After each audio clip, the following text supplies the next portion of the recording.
Oi, meu nome é Bruna. Se você chegou até esse vídeo porque conhece uma pessoa que foi diagnosticada com MAVE, ou se você foi diagnosticado com MAVE, que é a malformação arteriovenosa, peço que você fique até o final, pois eu vou falar um pouquinho como foi minha trajetória após 10 anos de cirurgia. Em agosto de 2016, eu passei por uma cirurgia de remoção total. Contei um pouco mais sobre todo esse processo no primeiro vídeo aqui no meu canal. E atualmente eu estou gravando um vídeo 10 anos depois para contar como que foi a minha trajetória até aqui e contar um pouco mais disso para vocês. Na época que eu lancei o primeiro vídeo, eu não tive a dimensão de quantas pessoas foram atingidas com o meu vídeo. Eu recebi muitas mensagens de familiares, de pessoas que foram diagnosticadas também, com muitas dúvidas, me perguntando muitas coisas, com muitas inseguranças, e isso é normal. Eu passei por essa insegurança também, e eu fui até a internet. E em alguns momentos, quando eu fui até a internet, eu tentava buscar os materiais, mas aquilo às vezes não saciava minhas dúvidas, me deixava mais ansiosa. Então eu decidi gravar aquele vídeo na época para tranquilizar as pessoas, dizer como foi o processo. E agora eu gostaria de falar um pouco mais sobre tudo que eu vivi nesses 10 anos após a cirurgia, dar uma palavra de esperança que a vida sim, ela continua, né, a MAVE ela foi uma parte do meu capítulo de vida, mas a vida é muito mais que isso. Então, a primeira coisa que eu queria contar para vocês foi que no final ali do vídeo, do primeiro vídeo, mostra algumas imagens de eu voltando a andar.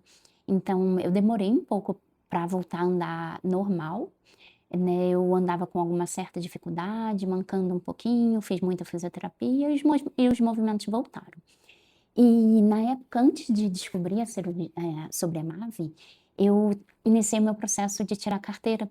E acabou que o processo foi interrompido, pois eu fiz a cirurgia, e nesse momento, quando eu voltei e já estava andando com uma certa dificuldade, eu voltei a praticar as aulas, fazer as aulas práticas na escola, e acabou que eu só tinha uma chance para fazer a prova no Detran, porque depois daquela chance o processo ia vencer, eu ia ter que abrir e fazer todo o processo novamente.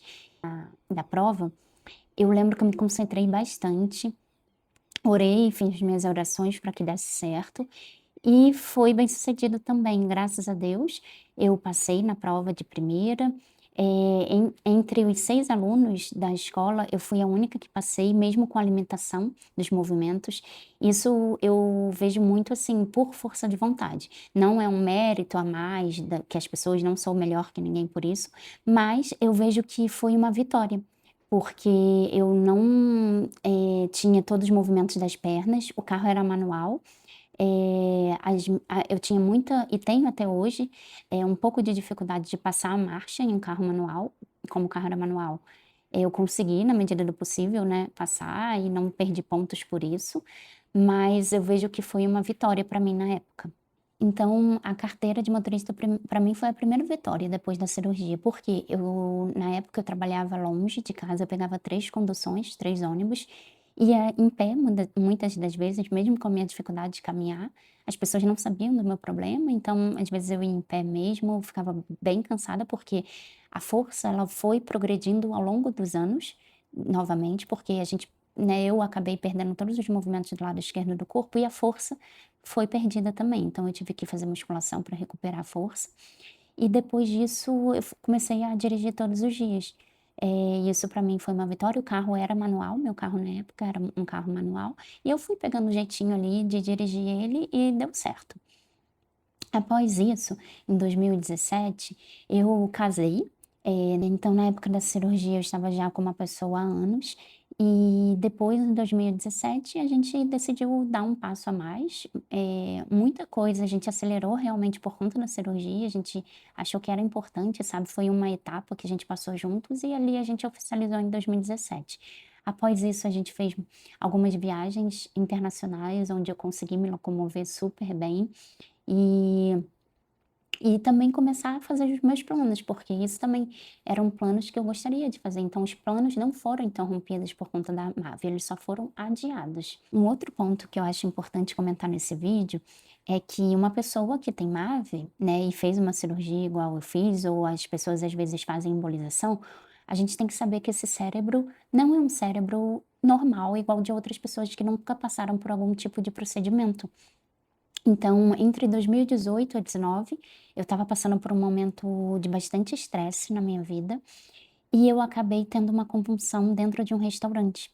Então eu fui me sentindo mal, me sentindo enjoada, quem já teve convulsão sabe, né, como que é o start para isso, e eu fui para mim eu estava como se fosse entrando num desmaio, mas para quem estava de fora me assistindo, viu que era um processo convulsivo, pois eu tentava falar, não conseguia, a minha fala ficava embolada, e eu acabei, apagando dentro do restaurante, graças a Deus haviam médicos no local, onde eles me socorreram, e eu também fui para o ambulatório do restaurante, do shopping, que esse restaurante ficava dentro de um shopping.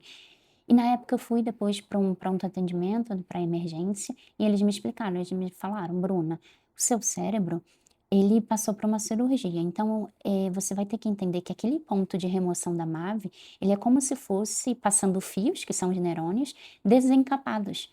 Então eles estão sujeitos a um curto-circuito, que eles chamam. Então qualquer tipo de estresse, falta de sono, né, privação de sono, eles podem ocasionar, sim, um quadro convulsivo. E ali eu comecei a refletir falando o quanto que eu precisava me cuidar, a mais do que outras pessoas. Todos devem se cuidar, claro, mas por eu ter esse limiar convulsivo mais baixo, eu tenho que me cuidar um pouco mais em relação a sempre estar observando estresse, privação de sono, e isso tudo me fez refletir e mudar um pouco os meus hábitos. Então, toda essa mudança de hábito que eu tive que passar me fez, mudar de trabalho para um outro tipo de trabalho. Eu comecei a levar mais a sério o balanceamento da minha alimentação, porque quando a gente se alimenta melhor, a gente tende a dormir melhor, a gente relaxa mais nos momentos, a gente não sente tanto estresse, dependendo do tipo de alimentos, né, que a gente come. É menos inflamatório também, dependendo da sua dieta. E depois disso, eu comecei a praticar mais exercícios. Eu já deveria praticar, o médico, né, quando fez a cirurgia comigo, falou: "Bruna, musculação para sempre, porque você vai precisar fortalecer todos os seus músculos novamente". Isso ele já tinha me avisado. Mas além disso, eu fui fazendo outros tipos de exercício, comecei a fazer primeiro uma caminhada, eu vi o quanto que eu estava sedentária quando comecei a fazer caminhada, que eu tinha muita dificuldade de fazer caminhada por conta da musculatura enfraquecida, eu sentia muitas dores nas pernas ao caminhar. E depois da caminhada, a caminhada foi ficando mais intensa e eu comecei a correr. E criei um hobby, eu amo agora, criei um amor pela corrida e comecei a correr frequentemente. Participei de corridas oficiais, e foi muito bom para mim, tanto para a saúde física quanto para a saúde mental. Eu comecei, claro, depois da caminhada com corridas leves de 3 quilômetros, depois subi para 5, corri 10 oficialmente, depois em alguns treinos eu cheguei a correr 15, 16 quilômetros também com meu marido, então isso me fazia muito bem. Passado alguns anos, a gente amadureceu no relacionamento, no casamento, e a gente começou a projetar filhos. E nisso de projetar filhos vem um novo medo. Falei: "Como que será uma gestação, depois de uma MAVE? Será que eu vou aguentar a gestação? Será que vai ser uma gestação saudável?". Comecei a refletir muito sobre isso e fui no médico, avisei o médico de tudo que eu já tinha passado, o médico me tranquilizou muito, brincou comigo e falou: "Te garanto que o parto, a cirurgia do parto vai ser muito mais tranquila do que tudo que você passou com a MAVE". Então, um tempo depois eu criei coragem e decidi engravidar mesmo. Falei: "Não vou deixar a MAVE, cortar os meus planos de ser mãe". Então eu falei: "Eu vou encarar isso". E começamos a tentativa, de engravidar. Depois de alguns meses, a gravidez veio. Eu tive uma gestação maravilhosa, foram 9 meses bem tranquilos, sem nenhum sintoma, de algo acometido pela MAVE. Tive pouquíssimo enjoo, não tive dores de cabeça, consegui me movimentar até o final, fiz meus exercícios físicos e mantive minha rotina saudável. E mesmo com 36 anos, eu consegui manter a minha rotina de corrida até 6 meses de gestação. Após esse período, eu achei melhor eu mesma parar, porque eu comecei a sentir um pouco mais de dores no joelho por conta do ganho de peso, e foi onde eu consegui o equilíbrio entre o exercício com musculação, o pilates e a caminhada, que foi até as 41 semanas. E durante a gestação, eu comecei a pensar na via de parto que eu gostaria. E o meu desejo era ter um parto natural.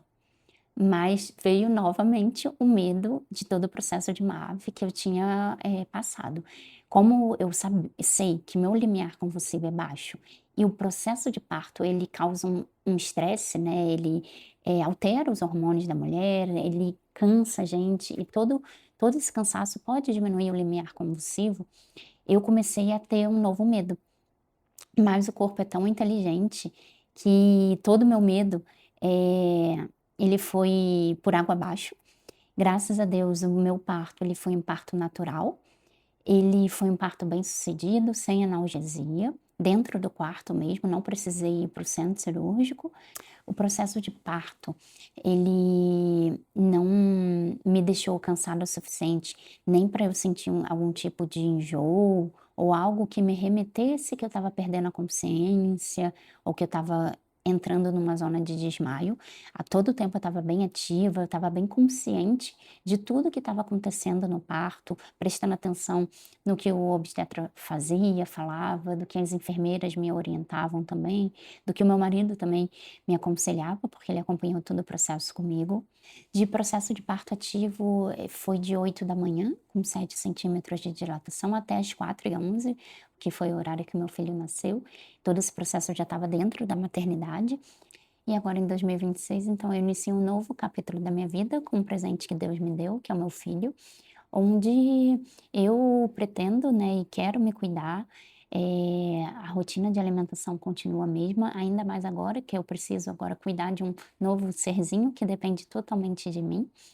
Eu consegui fazer a amamentação também, a privação de sono não me deixou com medo agora na maternidade, foi uma coisa que eu fiquei bem tranquila.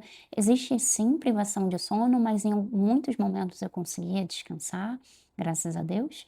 E isso não me deixou preocupada de ter algum possível tipo de convulsão pela privação de sono. E contando toda essa história, todo esse processo, eu refleti muito e eu pensei o que eu, Bruna de hoje, de 2026, falaria para a Bruna de 2016, a Bruna lá de 10 anos atrás. E eu anotei o que eu falaria para mim, eu vou ler para vocês, vou compartilhar. E se eu pudesse voltar no tempo e conversar com a Bruna que gravou aquele primeiro vídeo, eu diria: você ainda vai viver muita coisa. Você vai correr quilômetros que hoje parecem impossíveis. Você vai descobrir uma força que nem imagina que existe. Vai realizar sonhos que hoje parece distante e um dia você vai segurar seu filho nos braços e perceber que a vida foi muito maior do que o medo que você sentia naquele momento. E se você está assistindo esse vídeo agora, eu peço que você reflita nisso também. Eu peço que você pense que esse processo que você está passando, ele vai passar. Ele é um processo, ele é só um capítulo, ele não é toda a sua história. E que você tem muitas coisas para viver, assim como eu vivi muitas coisas e pretendo viver muito mais coisas.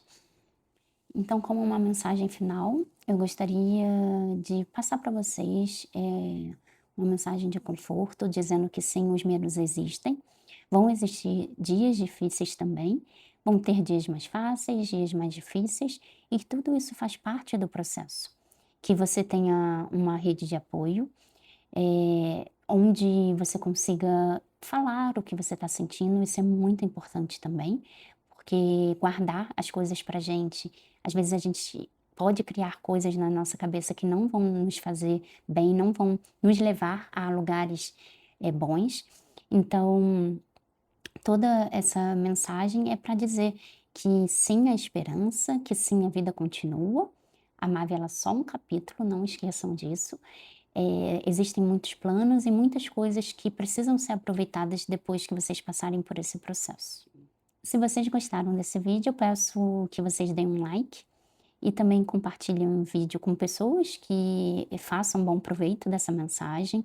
Se também esse assunto for do interesse de vocês, vocês podem se inscrever no meu canal, porque pretendo lançar mais vídeos falando um pouco sobre mim, um pouco sobre minha vida, sobre bem-estar. É isso, pessoal. Muito obrigada.